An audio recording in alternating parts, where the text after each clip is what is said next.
Судот им одреди притвор од 30 дена на 13 осомничени за настаните од собранието на 27 април. 6 мина добија домашен притвор.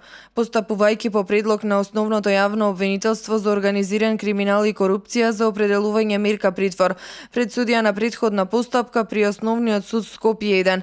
Во текот на вчерашниот ден беа спроведени 24 лица, како што соопшти судот по нивното произнесување во однос на предлогот на обвинителството. Донесени се решенија со кои на 13 осомничени им е одреден притвор од 30 дена, меѓу кои на поранешниот директор на Бирото за јавна безбедност Митко Чавков, како и на Игор Дурловски и Богдан Илиевски. 6 мина од осомничените добија мерка домашен притвор, меѓу кои и Борис Дамовски и актерот Владо Јовановски. Против овие решенија обвинетите имаат право на жалба до кривичниот совет на судот во рок од 24 часа по приемот на решенијата.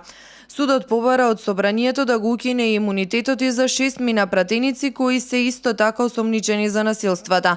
Станува збор за Крсто Муковски, Јохан Дарчуловски, Жаклина Пешевска, Љубен Арнаудов, Сашо Василевски и Љупчо Димовски.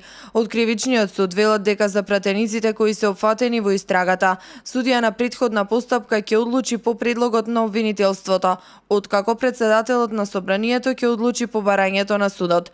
За другите лица што се опфатени во предлогот не беа спроведени пред судија на претходна постапка. Судот се уште нема добиено известување за причините поради кои не е постапено по наредбите за нивно приведување. Велат од судот. Јавното обвинителство за организиран криминал против овие лица води постапка поради основано сомневање за сторено кривично дело, терористичко загрозување на уставниот поредок и на безбедноста од член 313 од Кривичниот законник.